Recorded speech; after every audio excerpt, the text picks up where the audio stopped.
Good morning, नमस्ते, सत श्री अकाल, आदाब। कैसे हैं आप सब? उम्मीद है अच्छे होंगे, खुश होंगे और मेरी स्टोरी को सुन रहे होंगे।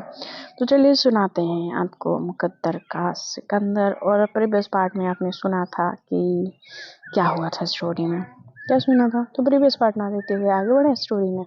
आप सबको भी भाई बड़ी उत्सुकता होगी कि भाई आगे सुनते हैं, आगे सुनते हैं, आगे सुनते हैं। तो मैं भी आगे ही सुनाऊंगी। तो चलिए बताते आगे क्या हुआ था।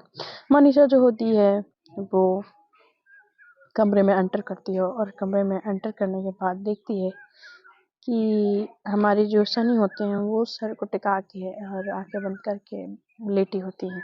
तो कहती है कि सनी, वो धीरे से आवाज़ देती है। तो कहते हूँ। फिर वो आंखें खोलती है और जब देखती है कि ये मनीषा, कहती है मनीषा तुम यहाँ क्या कर रही हो? तो वो कहती है कि मुझे तुमसे बात करनी है। तो कहती है कि क्या बात करनी है? और मनीषा जब एंटर कर रही होती है तो वो पूरा प्रॉपर ध्यान देती है कि कोई देख ना रहा हो। जब वो एंटर करती है तो बोलती है कि मुझे तुमसे कुछ बात करनी है। तो कहती है कि क्या बात करनी है, बोलो। कहती है कि ठीक है मैं बोलती हूँ। तुम्हें जान के शौक लगेगा कि मैं पता नहीं कैसे एक्सप्लेन करूँ, मुझे नहीं समझ आ रहा है कि तुम इस बात पे कैसे रिएक्ट करोगी, तुम्हें कैसा लगेगा मुझे नहीं पता है। बट मैं बोले बिना रह भी नहीं सकती क्योंकि तुम्हारे साथ कुछ गलत हो मुझसे बर्दाश्त नहीं होता। तो कहती कि पर हुआ क्या है, बोलोगी? तो कहती कि मैं बोल रही हूँ, प्लीज़ 2 मिनट दो तो मुझे।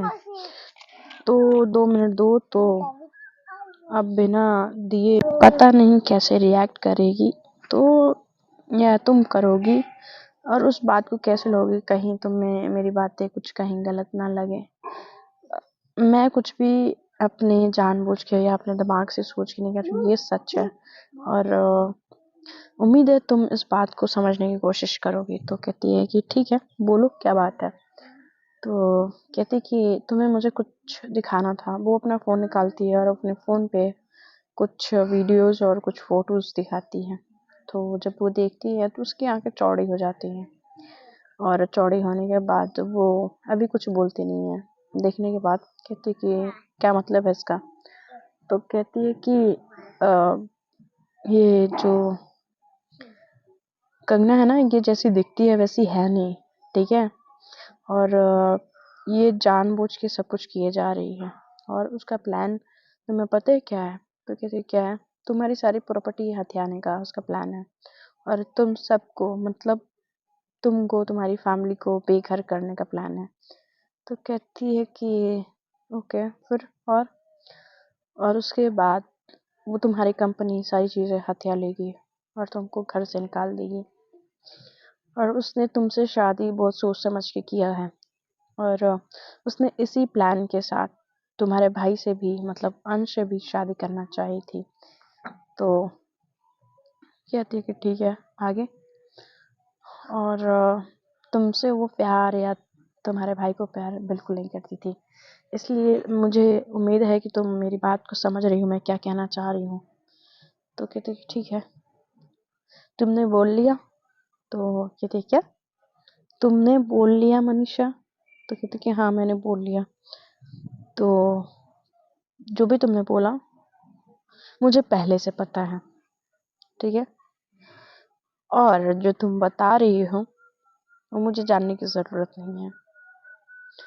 और तुम इस तरह से मुझे बताओगे, मुझे समझा रही हो कि तुम बहुत ज़्यादा अच्छी हो, तो मैं उस बात से तुम्हें नहीं मानूंगी कि तुम बहुत ज़्यादा अच्छी हो। अगर तुम इतनी अच्छी होती ना तो तुम इस तरह से कंगना के बारे में मुझे आके नहीं, तुम कुछ कर रही होती है रोकने के लिए। तुम्हें खुद पता है कि तुम उसको घर से बाहर निकालना चाहती हो। अगर मैंने उसको अपनी ज़िंदगी से निकाल भी दिया है ना मनीषा, तो तुम मेरी ज़िंदगी में दाखिल नहीं हो पाओगी।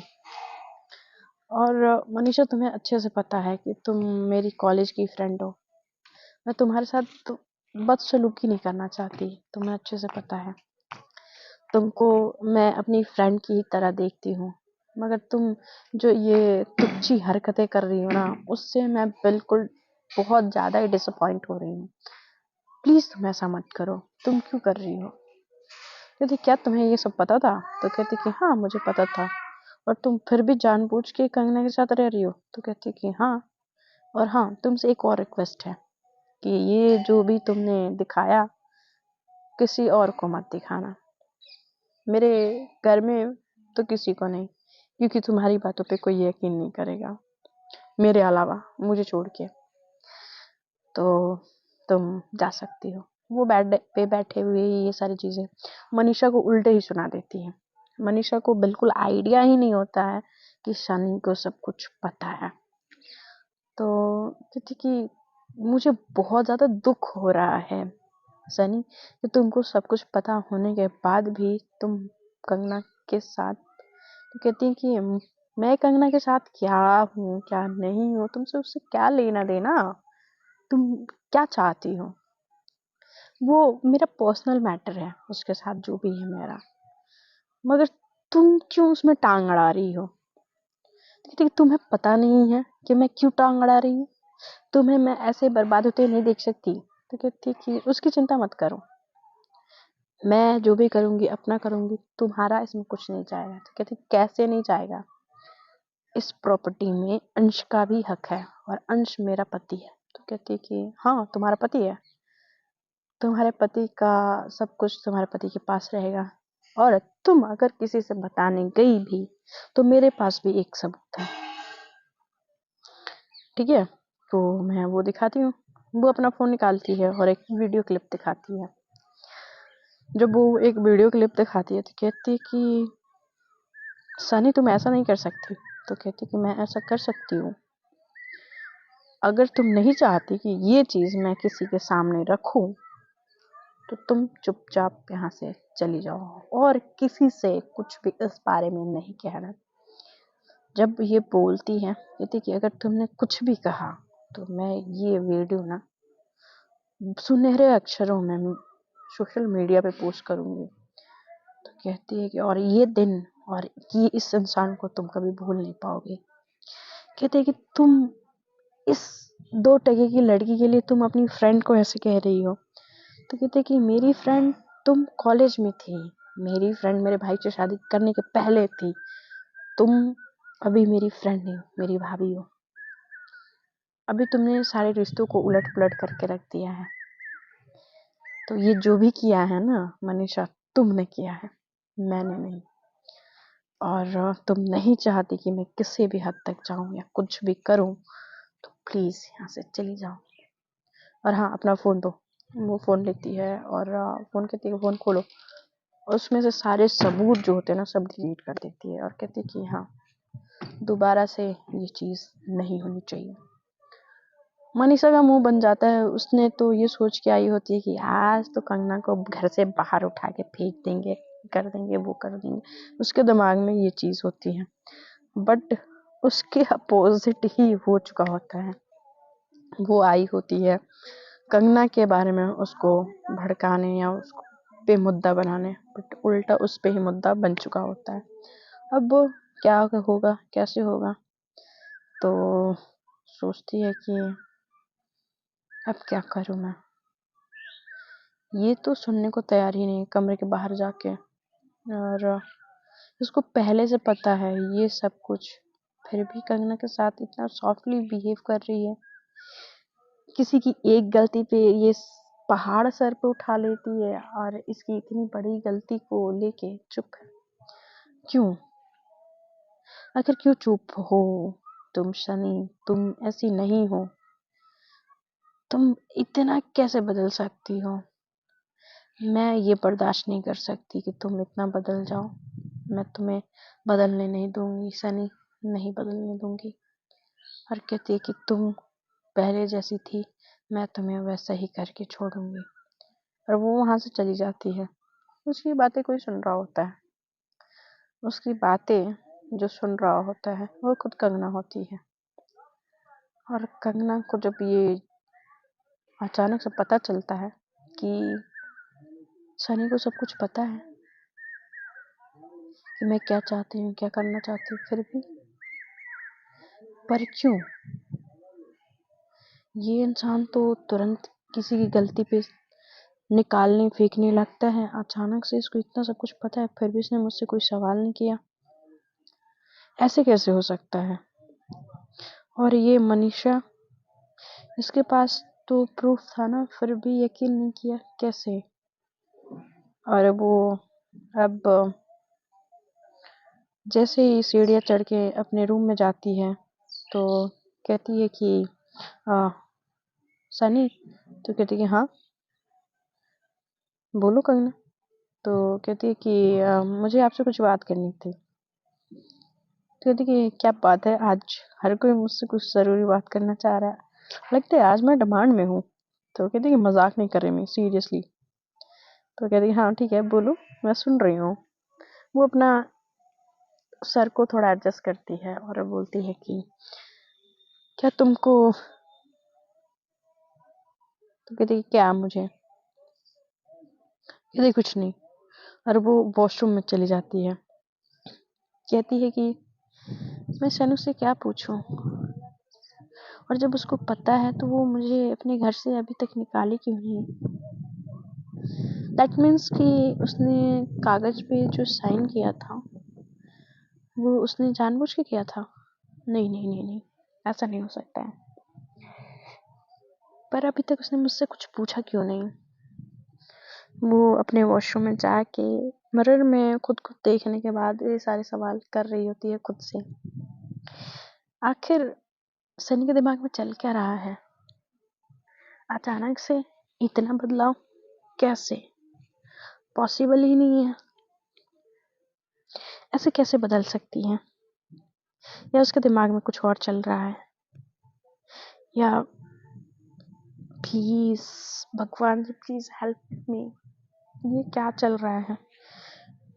और फिर वो वापस निकल के आती है वॉशरूम से। जब वो वापस निकल के आती है तो कहती है कि क्या हुआ कंगना, तुम ठीक हो? तो कहती है कि हाँ मैं ठीक हूँ। तो कहती है कि क्या तुम कुछ कहना चाहती हो मुझसे? तो कहती है कि नहीं, मैं नीचे जाती हूँ, माँ बुला रही है। तो कहती है कि मुझे तो आवाज़ आई नहीं। तो कहती है कि कुछ नहीं, और मैं नीचे जा रही हूँ और मैं आपसे बाद में बात करती हूँ। तो कहती है कि हाँ ठीक है। वो चली जाती है और जाते हुए कंगना को मनीषा सॉरी जो सनी होते हैं वो देख रही होती है। और शनि आराम से अपनी ज़िंदगी को करने की कोशिश कर रही होती है। वो समझने की कोशिश कर रही होती है कंगना के कि कंगना चाहती क्या है, क्यों कर रही है ये सब, और क्या मिलेगा उसको। जब वो सुबह में जो सवाल पूछी होती है अब उसको समझ में आ रहा होता है कि सनी ने ये सवाल क्यों किया, और क्यों पूछा कि तुम्हारे फैमिली में कोई है कि नहीं है। तो वो जाती है जब किचन में खड़े होके वो खीर बना रही होती है रात के खाने के लिए।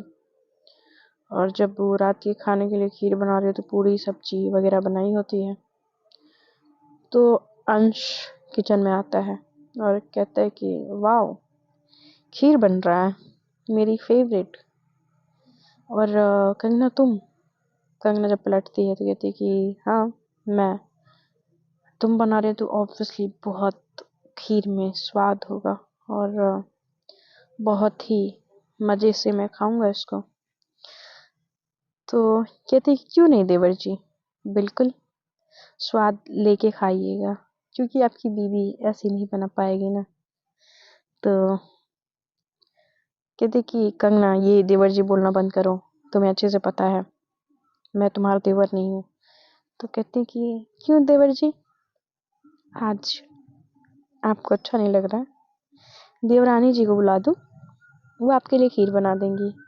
ये खीर ना मेरे पति के लिए है, और ये खास कर मैंने अपने पति के लिए प्यार से दिल से अपने हाथों से बनाया है।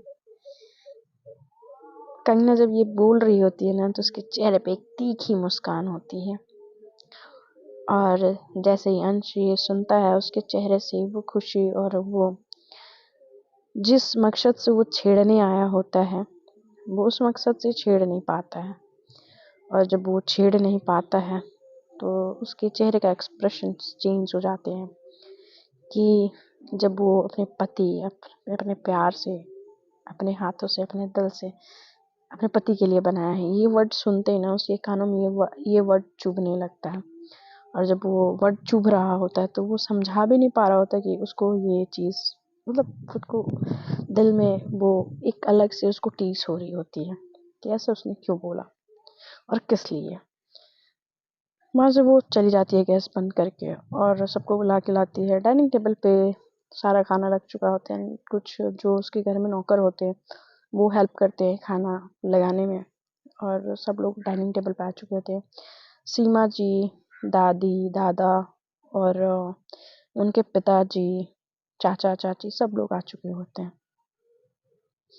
यशी जी भी आके बैठ चुकी होती हैं और जब बैठती हैं सब लोग खाने बैठ चुके होते हैं, सब लोग हंसी खुशी खा रहे होते हैं। यशी भी आ चुकी होती है, हाँ यशी जी भी आ चुकी होती हैं, अंशु भी आ चुकी होती है। सब लोग बैठ के खा ही रहे होते हैं खाना वाना और कहती है कि माँ मैं सनी के लिए खाना लेके जाती हूँ। और अंश ये सुन रहा होता है, उनको भूख लगी होगी ना, और खासकर मैंने उनके लिए बनाया है तो ऑब्वियसली ना उनको खिलाना तो बनता है।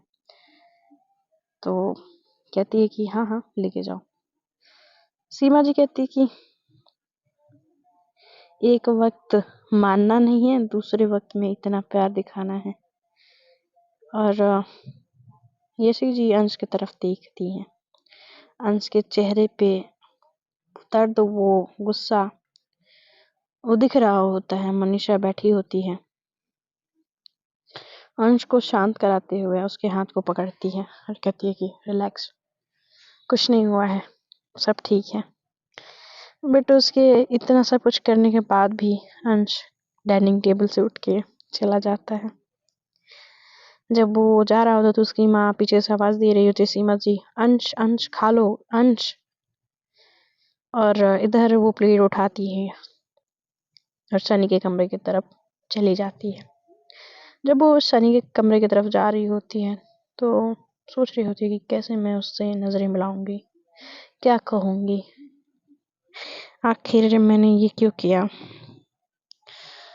उस इंसान के जहन में इतने सारे सवाल होंगे, फिर भी उसने मुझसे कोई सवाल नहीं किया। पर क्यों, किस लिए, ऐसा क्या है कि उसने मुझसे नहीं पूछा। वो सोचे जा रही होती है और सीढ़ियाँ चढ़ रही होती है, सीढ़ियाँ चढ़ रही होती है और धीरे धीरे अपने कमरे का सफर तय कर रही होती है, अपने दिमाग में बातों को सोचते हुए समझते हुए। और पहुंचती है, जब अपने कमरे में पहुंचती है तो जब पहुंचती है और दरवाज़ा खोलती है, देखती है कि शानिया बैठी हुई होती हैं और अपने लैपटॉप को उठा के कुछ कर रही होती है अपने लैपटॉप में। और कहती है कि सनी ये आपका खाना। तो कहती है हाँ ला दो, मैं खा लेती हूँ। कहती है ठीक है। वो टेबल रखती है, जो ईटिंग टेबल होता है वो रखती है और रखने के बाद उसको अच्छे से खाना खिलाती है, दवाई देती है और उसका टॉवल से हाथ पोंछ के सब कुछ रिप्लेस करने की कोशिश में अब जुट चुकी होती है। अब सब रिप्लेस करती है, सब कुछ टेबल हटा देती है। टेबल हटाने के बाद अब उसको दवाई देती है और जाने लगती है। जब वो जा रही होती है कंगना, तो सनी उसका हाथ पकड़ लेती है और उसका जो कलाई होता है वो पकड़ के उसको अपने बेड साइड कॉर्नर पे बैठाती है। कहती है कि तुम्हें कुछ कहना है या कुछ पूछना है, क्योंकि तुम्हारी आंखों में, इन खामोश आंखों में आज बहुत सारे सवाल दिख रहे हैं। कुछ हो गया है? तो कंगना कहती है कि नहीं, कुछ हुआ तो नहीं है। आपको कैसे पता कि मेरे जहन में बहुत सारे सवाल चल रहे हैं? तो कहते कि तुम्हारी आंखें हमेशा खामोश रहती है ना, और आज इनमें बहुत सारे सवाल दिख रहे हैं। तो कहती कि क्या आपको मेरी आंखें इतनी समझ आती हैं? तो कहती कि हाँ, काफ़ी समझ आती हैं। कॉलेज टाइम में भी ये आंखें बहुत बातें करती थी। तो कहती है कि इन आँखों में ना सवाल अब दिख रहे हैं, तो इसलिए कुछ कहना चाहती हो, बोलो अब जल्दी से। तो कहती कि हाँ, अ, वो अपने हाथ को देखती है तो सान्या ने उसके हाथ को पकड़ा हुआ होता है। तो जब वो अपने हाथ को देखती है तो सान्या जब देखती है कि उसका हाथ उसने पकड़ा हुआ है तो फिर वो छोड़ देती है। कहती कि ओके अब बोलो। कहती है कि मैं आपसे कैसे मैं कैसे बोलूं? तो कहती है कि बोलो, तुम्हें जो बोलना हो बोलो। तो वो कहती है कि जब आपको मेरे बारे में सब कुछ पता था तो आपने रोका क्यों नहीं? तो कहती है कि क्या पता था? मुझे तुम्हारे बारे में कुछ पता नहीं है। तो कहती हैं कि बनो मत। मुझे पता है कि आपको मेरे बारे में सब कुछ पता है, मेरी फैमिली के बारे में, मेरे बारे में, मैं किस मकसद से इस घर में आई हूँ ये। और मैंने आपके भाई से भी शादी इसी पर्पस की वजह से आई थी उसके ज़िंदगी में और इसीलिए शादी करना चाहती थी। सर मुझे फ़र्क नहीं पड़ता कि आपसे शादी हुई या आपके भाई से। मुझे मुझे बस अपना मकसद दिख रहा था।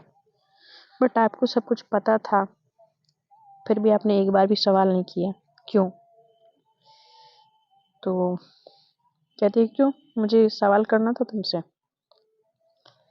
सवाल तो है मेरे, बहुत सारे सवाल हैं, मगर शुरू कहाँ से करूँ मुझे ये नहीं समझ आ रहा है। क्योंकि तुम अपने हिसाब से, तुम्हारे हिसाब से तुम सही हो, पर तुम किस तरह से सही हो मुझे वो नहीं समझ आ रहा। मेरे दिल में बहुत सारे सवाल उठ रहे थे कि मैं तुमसे पूछूं कि मैंने क्या किया है तुम्हारे साथ। तुम मुझसे इतनी नफरत क्यों करती हो? तुम्हें लगता है कि मैं तुमसे बहुत ज़्यादा नफरत करती हूँ, या तुम्हें लगता है कि तुम मुझसे ज़्यादा नफरत करती हो? कंगना, बीते वक्त में क्या हुआ मुझे नहीं पता। जो समय बीत चुका है मैं उसको नहीं जानती कि उसमें क्या घटनाएं हुई थी, कैसे हुआ था, किस लिए हुआ था, किसने किया था, मुझे ये नहीं पता। तुम्हारा जो बचपन बीता है कैसा बीता है, किस तरह से बीता है, किस दुख और कष्ट में बीता है, वो मुझे नहीं पता। मगर आज जो तुम्हारे साथ हो रहा है या तुमने जो किया है, क्या लगता है कि दोनों सही चीज है? जब तुम्हारे बीते हुए कल में किसने गलत किया, कैसे गलत किया, तुम नहीं जानती, तो अभी कैसे तुम कह सकती हो कि अभी जो तुमने किया है वो सही है? और मैं तुमसे सवाल नहीं कर रही हूँ, मैं बस जानना चाहती हूँ। तो कहती है कि मैं मुझे नहीं समझ आ रहा है कि मैं कैसे आपको समझाऊं। कंगना सुन रही होती है और यही वर्ड वो बोलती है, मुझे नहीं पता मैं कैसे समझाऊं। और वो उठ के खड़ी होती है, जो वो बेड साइड कॉर्नर पे बैठी होती है वो खड़ी होती है और कहती है कि वो दर्द जो मेरी माँ ने झेला है, शालू जी, आपकी सासू माँ, मेरी माँ, मैंने कितने दर्द झेले हैं। लोगों ने मुझे चोर की बेटी कह के कितने वक्त तक पुकारा है। मेरी माँ ने वो जगह छोड़ दिया, लोगों से दूर भागती रही, उसने बहुत सारी तकलीफें काटी, उस तकलीफ को काटने के लिए उसने पूरी दुनिया में छुपाती फिरी। मेरा जो छोटा सा एक भाई था वो मुझसे बिछड़ गया। और पता है ये सब किसने किया? अंदाजा है किसने किया? सनी, ये तुम्हारे डैड ने किया। तुम्हारे डैड ने क्या क्या किया है उनको खुद नहीं पता है। आशीष चाचा जो है उनके साथ उन्होंने मिल के एक हंसती खेलती फैमिली को बर्बाद किया है। आज उनको समझ आ रहा है कि उनकी फैमिली बर्बाद हो रही है। पर मेरी फैमिली की क्या गलती थी? मेरे पापा की क्या गलती थी कि वो दर्द, वो विश्वासघात तुम्हारे डैड ने, तुम्हारे चाचा ने मेरे पापा के साथ किया।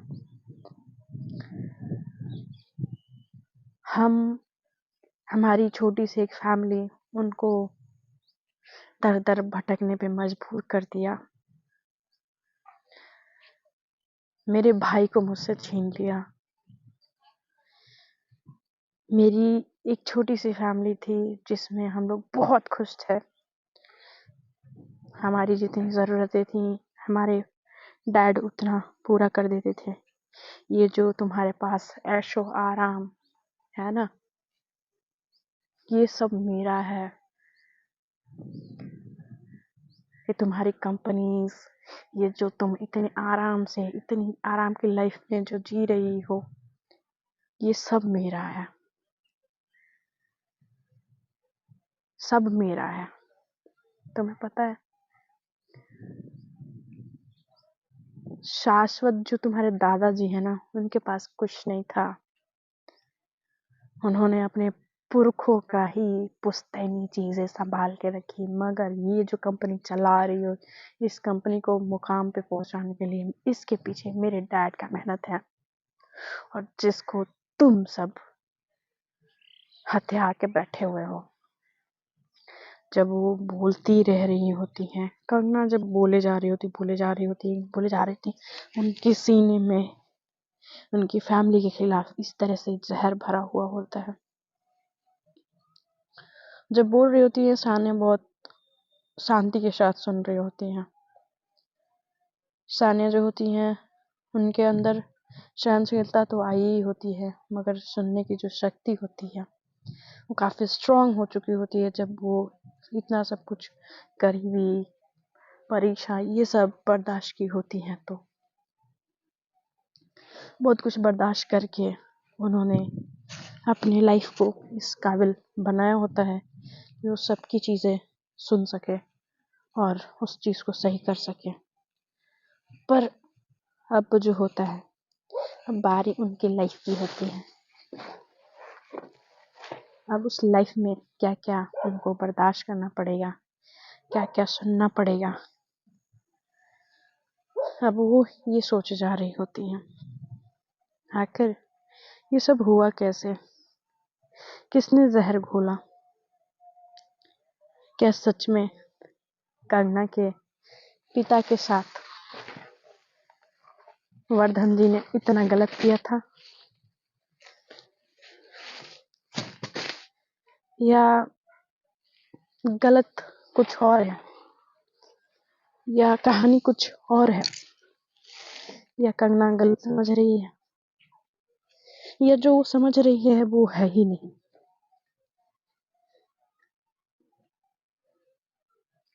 वो इतने सारे सवाल होते हैं कंगना के दिल में। इस तरह से नफरत देख के सान्या सोचे जा रही होती हैं कि क्या सच में दादाजी, पापा, चाचा मिलके उन्होंने ऐसा कुछ किया है? क्या सच में मेरे पापा इतने गलत हैं? जब कंगना बोल रही होती है ये ऐशो आराम, ये घर, ये पैसा, ये दौलत, ये शोहरत, ये नाम, ये मेरे पापा का है। और सनी, ये सब कुछ मैं तुमसे छीन लूंगी। तुमसे मुझे अटैचमेंट या प्यार नहीं है, मगर तुम एक अच्छी इंसान हो। तुम्हारे साथ ये सब करके मुझे बहुत ज़्यादा गलत लग रहा था कि इसमें तुम्हारा क्या कसूर है, मगर जो मैंने झेला है, जो मैंने बर्दाश्त किया, मैंने जो सहा है, वो तुम्हें भी झेलना पड़ेगा।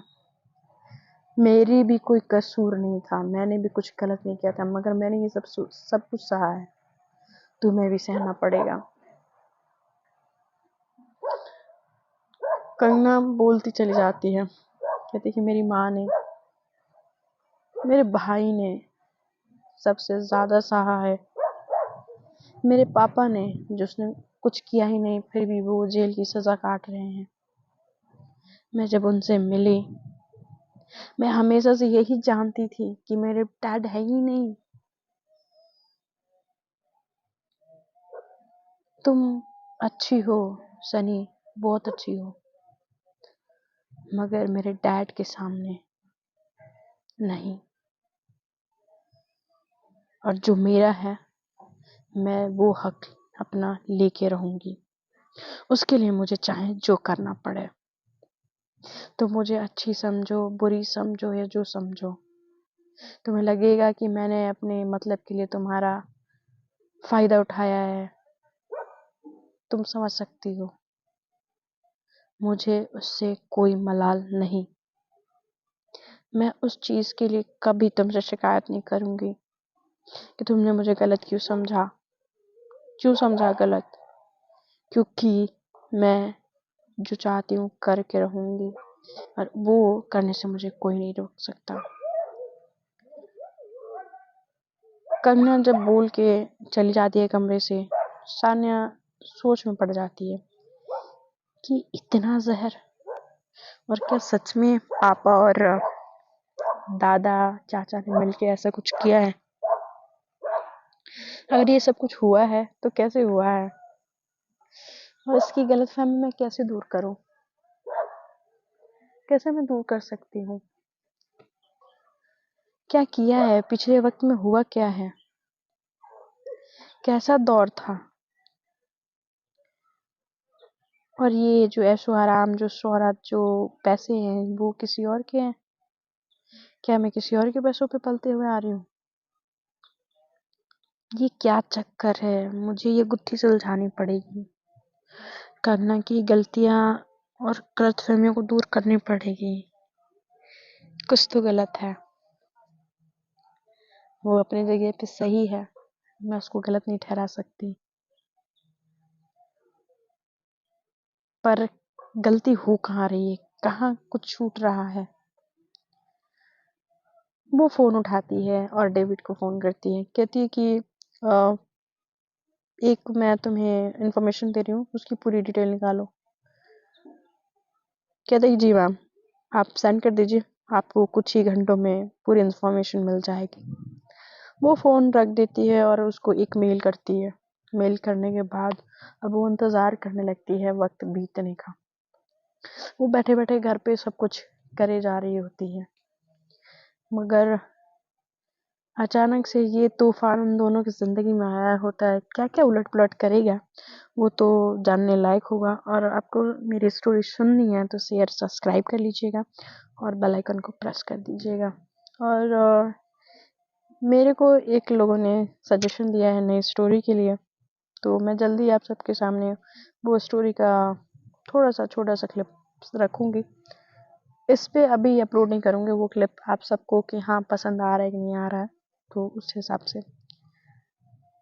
फिर चलिए आते हैं, बाय बाय, टेक केयर।